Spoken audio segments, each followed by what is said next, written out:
Welcome to the Guilbault Girls Show, where you will have the opportunity to hear from mothers, fathers, siblings, and individuals themselves about their journey of living with a disability.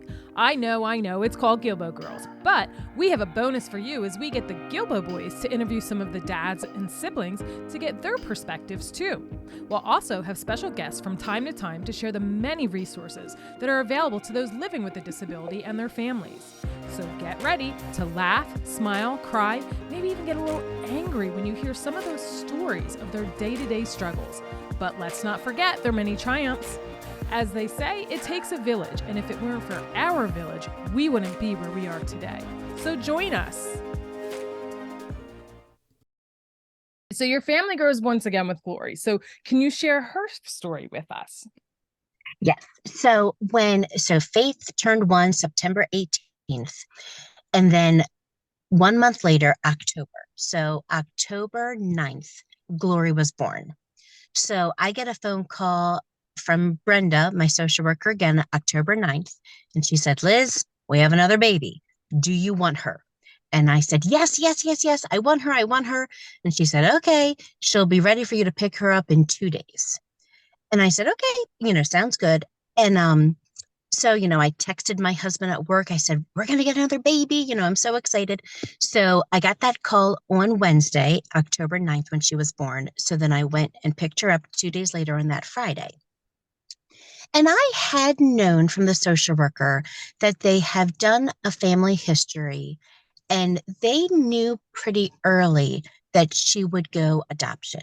Okay. Because she had siblings already in care. Mm-hmm. But the goal is to keep siblings together. Together if you can. Mm-hmm. Yeah. So in my mind, I thought, okay, we'll have her for a couple of months. And then when that family's, ready to take her, they'll take her. So then when I went to the hospital to pick her up on that Friday, the nurses told me that her biological mother left right after she was born, because she knew how it worked and she knew she would not get her daughter. So, but poor Glory, she was a substance exposed baby, but she unfortunately could not get any medication to wean herself off of the drugs that her biological mom used. So Glory was an extremely tough baby. Just the drug of choice her biological mom used, she couldn't have any medication to wean herself off. So she had to wean herself off herself. Oh. So poor Glory, those first 5 months, Glory was either sleeping or screaming. There was no in between. And poor Glory, she would itch herself, and it broke our hearts just how much she was affected by this. But so when I went to the hospital to pick Glory up, the nurses were very honest and said, she's going straight adoption. And I said, oh, yeah, I know, but I think a family's going to be ready for her. But I found out, I picked her up on a Friday. I found out later on that day that the family who had her biological brothers, they were not in a position to continue to grow their family. So DSS, was very honest and said, listen, we know she's going adoption. She's yours if you want her. And I said, yes, I do. I want her. I want her. So I literally texted Justin. I said, Justin, this baby's going adoption. She's ours. And we kind of knew how the system was working at that time. And Justin said, well, I can't wait to go home and meet her. Aww. So it was all just very fast how quickly it happened. So her plan changed very quickly to adoption. But then again, it was in the midst of COVID. So the courts were closed for several months. So we had to wait several months to finally adopt her. But her plan changed to adoption very quickly.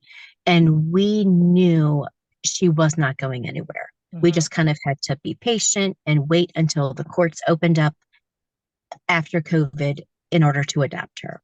But we knew literally the day I brought her home, she was going adoption and we were the family that was adopting her.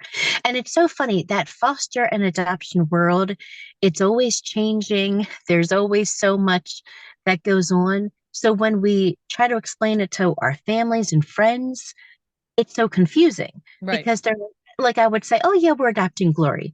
But some people would say, well, how do you know? So, well, it's so like, it's just such a interesting world once you Yes. understand all of it. So we knew very, very early, right when we brought Glory home, that she was going adoption.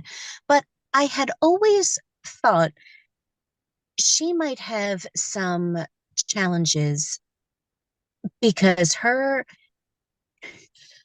those first couple of months were just very hard for her. Hmm. So I did think, oh, she could have some delays, because things are just not how it was for Faith. Faith, right. Faith, she had no delays, hit all of her milestones early, but Glory just was very different. Hmm. And I met Glory's biological mom one time. So Glory was 2 weeks old, and I met her biological mom one visit with the social worker. And after that one visit, I did not hear from her, and neither did DSS. I think Glory's biological mom wanted to meet me, and Glory's biological mom had about 20 questions for me in that one visit. She wanted to know me, my husband, my family. I showed her pictures of our family, and she let me know her favorite food. She let me know the food that she ate during her pregnancy. It was just a very easy 1 hour visit. And I was so happy that she got to know me. I got to know her. And I will tell you, she asked me one question and she said, if she has autism, what will you do? And when she asked that, I I thought that was an odd question to ask, but I told her, I said, oh, well, my daughter Joy was diagnosed with anxiety and OCD at the age of 7. We started therapy. She started getting the help and the treatment that she needed after that diagnosis. I said, if she is diagnosed with anything, I'll do the same. We'll do doctor's appointments, therapy, whatever she's diagnosed with, I'll do whatever. So I wasn't like I already have a child who was diagnosed, so I'm very proactive when it comes to that. Right. So I did want her to know, listen, Joy's already was diagnosed, so if God forbid Glory's diagnosed with something, I'll do whatever it needs, we need Yeah. to do. But looking back, because Glory was finally diagnosed with autism when she was 21 months through Kennedy Krieger Autism Center. And that same day she was diagnosed, I thought about that conversation.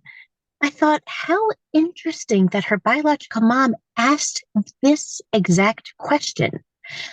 So, and with autism, I'm 40. When I was young, we didn't have that word. We didn't Right. say that word autism. So it just was so interesting to me that her biological mom asked that question. And now Gloria is 4 and she was diagnosed with autism at 21 months. So I always thought that was just so Yeah. interesting Bizarre. Like, that, yeah. that was asked. Yeah. What, so I know both Faith and Glory have very similar backstories when it comes to their biological mothers. Would you be willing to share more about that? Yes. So both Faith and both Glory, they so Faith was our first foster placement and Glory was our second foster placement. And they both went adoption. And even our social worker said, she has now retired, but she said, I've been working here for 30 years. I've never seen this. I've never seen someone's first 2 placements go adoption. So I remember she said, God plucked these two and gave them to you To and you. Justin. But so both Faith and both Glory, both of their biological moms, just were young women, who, um, were substance exposed. They both were, living that lifestyle. And but the more I got to know about substance exposed use, it really let me think about you're just using that from maybe a childhood that was traumatic. Yep. So I know that they were only doing what they thought they could to just numb whatever feelings that they were going through and just to keep on going with this very hard life they both had. But both Faith and Glory's biological moms, um, both Faith and Glory's biological dads were unknown. Okay. So Harford County DSS, they did the research, they put an ad in the paper, they questioned people. But so on record, both of their biological fathers are unknown. So 3 years ago, Faith's biological mom passed away. And when I got that phone call, I cried for 6 days straight. I could not wrap my mind around this. I had like a fantasy in my mind that Faith's biological mom would heal and she would be able to see Faith grow, and we would have this life together that they've kind of shared in the classes. Like, because, that's the goal. The goal is for adoptive families and biological families to come alongside of each other and support the child together in a healthy way. So when I found out Faith's biological mom passed away, I could not stop crying. I was just so sad. And then literally 2 weeks later, I get a phone call and say that Glory's biological mom passed away. And again, I was so sad. And I said to the social worker, I said, I need to talk to another foster mom. What other foster mom has gone through this, that has lost a biological parent of their child? Like, I need to talk to someone. And at that time, the social worker said, I can't think of anyone. I don't know. So I did meet with my pastor because I really had just this unexplainable grief. Mm-hmm. And when I would talk to some people about it, some people didn't understand. Like, how are you grieving this much? You weren't close to them. Like, you didn't see them. You Like weren't. you're grieving for your babies that lost their biological mom. Yes, I I just loved these women so much, and I loved my two girls so much, and I just was so sad that this was the outcome um, of their life, that they both passed away.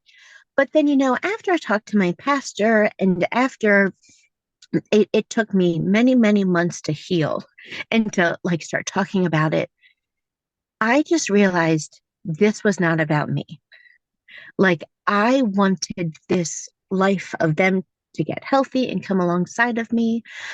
But it really resonated with me. This life was so hard for them. Mm-hmm.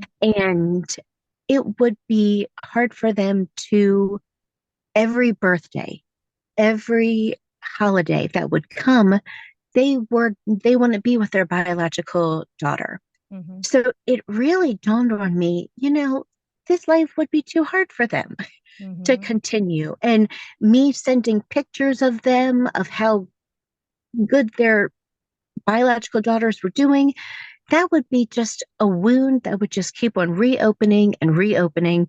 So I really, really had to dig deep in my faith to know I had to accept that this was part of the plan, Mm-hmm. for them to unfortunately pass away. But I am just so thankful that they both chose life for both of their girls. Girls, They didn't have to, and they did. So they truly are just two of my heroes. And I love them both so much that they birthed both Faith and Glory. Now, did you have any contact or any relationship with Glory's grandparents or anything like that? No, I did meet her biological grandmother one time, but she was not in a place to be available to get her, because she couldn't get her other grandkids that were already in care. Okay. So she unfortunately just was not able to provide in that way. Mm-hmm. Um, but I am so thankful that I got that one visit with Glory's biological mom, Mm-hmm. just so I met her and she kind of shared with me her favorite foods and it was so funny. There was one visit I had with Faith's biological mom, and I forgot to give Faith breakfast at the time. So I said, oh, I'll bring it with us and she can, Faith's biological mother could feed her breakfast. So I brought Faith a banana and strawberry yogurt. And Faith's biological mom brought that same exact breakfast for her. And I'm like, oh my gosh, like they're both eating, they're both eating the same thing Yeah, for breakfast. And even like Faith's biological mom told me she liked green beans. Green beans is Faith's favorite favorite. vegetable.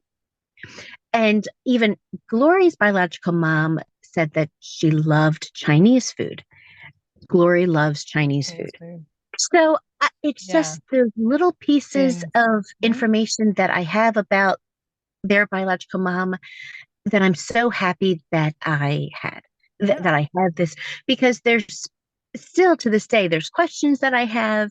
Um, and I may never know those answers. So Yeah. I'm so thankful that I met both of them. And I'm so thankful that they both said yes to this pregnancy. And I'm so glad that I met both of them. Yeah. So how old, as of today, how old are all of the kids? Start Okay.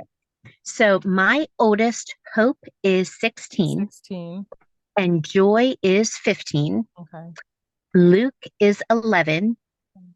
Faith is 5. And Glory is 4. Okay. And, and I will tell you, so after when Faith's plan changed to adoption, we knew Glory would go adoption. We did talk to like Hope, Joy, and Luke. And because again, we were not planning on adopting. And when we said, what do you guys think with us adopting? And those three were just they all had a very similar response. They said, well, we thought we were going to adopt them. Why wouldn't Mm. we? Yeah. So I've talked to some other families who have adopted, and it can be a struggle for their biological children and the adopted children to connect and attach. And I I take for granted so much just how natural it has been for us. Mm-hmm. So Faith truly is our fourth baby. Glory is truly our fifth baby.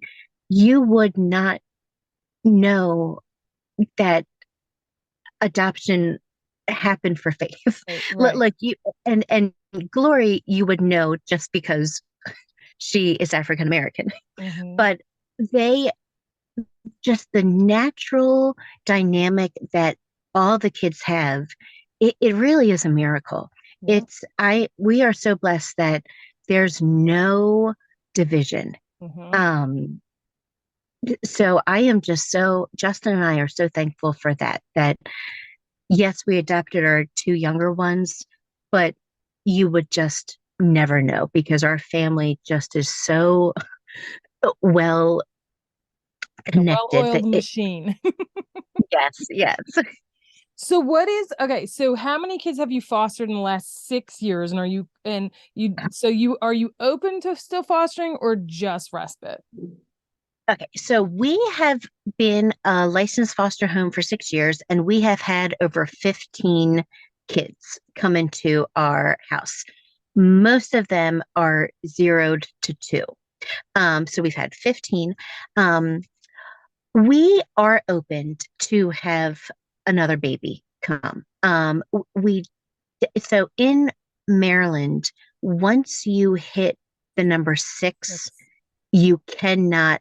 Um, adopt anymore. Like six is like the number that they stick to. So we have one foster slot available. So we do believe we will not adopt anymore because we want to have that one foster slot available Mm-hmm. to foster. So if they call us for a baby, we will say yes. Mm-hmm. Um, so I love it. I love that first year. I just love that baby face. But for now, like I said, the past 2 years we've just done a lot of respite, and I love respite too. So Yeah. that has been very good for our family just to, and again, like even like my two teens, I do want them to know like in life, it's not all about us. Mm-hmm. Like we will sacrifice certain things when we foster, when we respite, but there's beauty that In comes that. with, being sacrificing your time and not living a selfish life. Mm-hmm. So yes, so we are still opened. We're still licensed. So yes, so we, I just love fostering.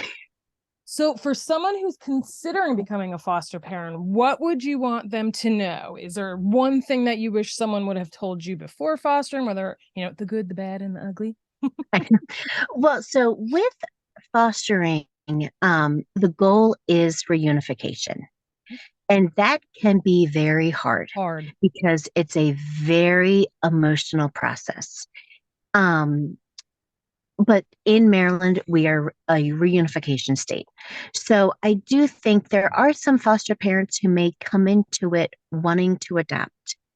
And we did not. We did not come into it wanting to adopt.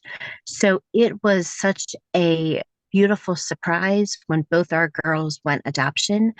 Um, so that can be very hard for foster parents when you might think a case is going adoption, and then and truly in the 11th hour, a blood relative comes forward. And every time that blood relative will trump a foster parent. And that, oh, even saying it, that's very hard. It's very hard as a foster parent to accept.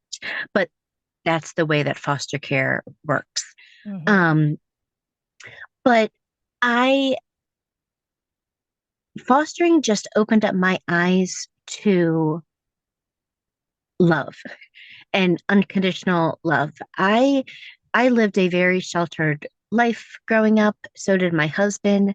So when we started fostering, we just saw a different world that we both did not know No. growing up. Mm-hmm. So just getting to know Faith's biological mom, Faith's biological grandmother, it just really dawned on me just how not everyone has it easy. Mm-hmm. And I'm so thankful that they can say their experience with the system was a healthy one, because not every experience is a healthy Healthy one. situation. Mm-hmm. Um, so it can be hard for foster parents because if you want to adopt, you do want that plan to go adoption. And if it doesn't, there's a lot of emotions, a lot of disappointment. And thankfully, we've had placements that have gone to a healthy family member. And I still get pictures, I still get updates on them. So that is so good. But not every child may go to a healthy situation. So it can be just a very emotional Roller process. coaster. Yeah. Yes, yes. And I got a plaque that said, God's timing is the perfect timing. And because over COVID, I was just so sad. Like, oh my gosh, the courts are closed. Like, we were supposed to adopt Faith that March. So COVID hit March 15th, Mm-hmm. and we were supposed to adopt Faith March 17th. So courts closed that Monday.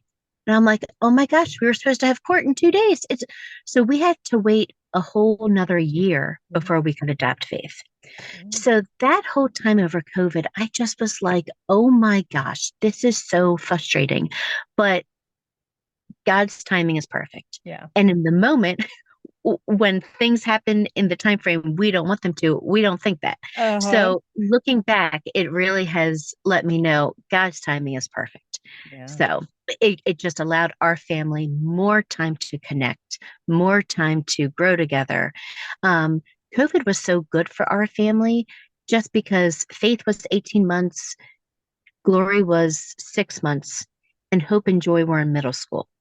So even Hope and Joy say they were never bored over COVID. There I'm was sure. always something to do. Faith wanted to play with them. Glory wanted to play with them. I loved it because Uh-huh. we all just, that time together just was so good for our family. Yeah. So Definitely bonded. So before we wrap up, is there anything else that you want to share or any advice you want to give?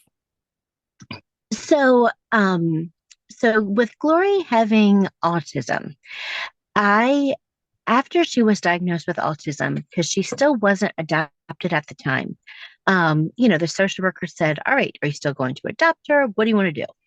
And I said, "Oh my gosh, yes, she's my daughter. Like not by the state of Maryland, but she is my daughter."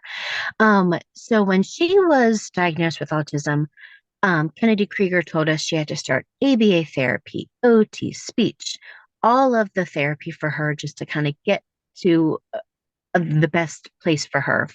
But I really grieved that autism diagnosis for many, many months. And I remember, like, I told my husband, Justin, I said, I don't want to be a special needs mom. I didn't sign up for this. So God really had to work on me. Um, I, he, like, I remember thinking to myself, I said yes to faith. And now, will I not say yes to Glory because she has autism? So God really did a very deep work in me. And for months, I was grieving her diagnosis, and I just was sad, thinking this is going to be my life. Mhm. Like when Justin retires, we're going to always have Glory. Like I was really having a very unfortunately long woe is me moment for Mhm. months. And my husband, Justin, was like, "What are you talking about?" Like, Liz, Glory has given our family, Glory has shown our family so much through her diagnosis. We have seen our four older children, Hope, Joy, Luke, Faith, show Glory love in a way that we would have never seen if Glory wasn't diagnosed with autism. Mhm. Justin and I have gotten closer in our marriage because of Glory's autism. So I really had to start praying, Lord, help me see Glory the way that you see her. Give Mhm. me new eyes, give me a fresh attitude. I needed that attitude adjustment very fast. And I am so thankful because now with Glory at 4, there is beauty in this lifestyle. There Mhm. is beauty in autism. There is beauty in being a special needs Good mom. mom. And 2 years ago, I would not have said that. I was Mhm. still in my own pity party that Mhm. this was happening. But Mhm. now God truly has given me eyes to see Glory and given me um, a life that is just beautiful with autism. I am not overwhelmed by her diagnosis anymore. I am truly learning just to take life day by By day. day. Um, Mhm. because I have a very type A personality. I need to keep seeing growth. I need to keep seeing goals. And for Glory with autism, her milestones and growth take a lot longer. Longer. Mhm. And I have had to accept that and see the beauty in that. Mhm. Yep. Um, And you're gonna have periods too where you're gonna grieve all over again at different ages.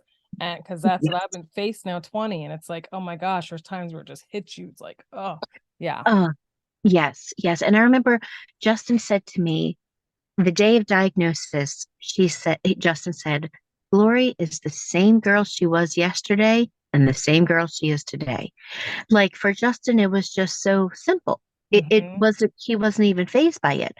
But for me, I just had a lot of deep grief that I had to work through. And God really has done a lot in my life to get to a place now to where I look at Glory the way that God wants me to look at her. So I never would have thought I would say I'm so thankful to be a special needs mom and for autism to be a part of our family. But God has done such a tremendous work in our family. And I would not see certain characteristic traits out of my older kids, out of my husband, if Glory wasn't diagnosed with autism. Right. So I am just so thankful for the support that our family has gotten so close through fostering, through adoption. So I am so thankful for both fostering and adoption so much. Oh, I love your story. I love it. Thank you. So as a token of appreciation for being a guest on the show, I gift all my guests with my intent token where I stamp their word one letter at a time into the token and put it on a bracelet or a keychain. So with that being said, what would be the one word that's most meaningful, or, it could be any word, a word that you can look at every day for you to be reminded of? Okay. Love. Love. And why Love. would you choose love?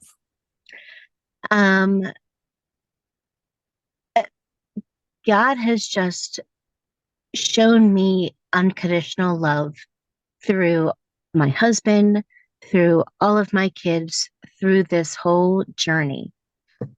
So just the love that God has allowed me to give to both Faith and Glory has just been unexplainable. So I love this life that God has given me. So I'm so thankful for it. Aww. Well, I love that. And on a side note, we're actually getting ready to do a Bible study called When God Doesn't Fix It by Laura Story. So I'll talk to you about that after if you want to join us, because there's two special needs parents that are going to be doing it. So So I want to thank you so much for coming on the show today and for opening up and sharing your journey, because I just think it's so important. It takes a village, and we need to always be connecting with one another. And so thank you so much. I appreciate it. Thank you so much. You're welcome. Yes, thank you. You're welcome. Okay, everybody, till next time, we'll see you soon. Thank you for joining us as we spread awareness through our personal stories and the many resources shared. You can help us by joining our village simply by sharing our show with the masses. You can also become a supporter of the show by clicking on the link in the show notes. Your funds will allow us to keep sharing these valuable, heartfelt stories and resources. Be sure to subscribe to our Guilbault Girls podcast and YouTube show, and don't forget to follow us on Facebook and Instagram at Guilbault Girls.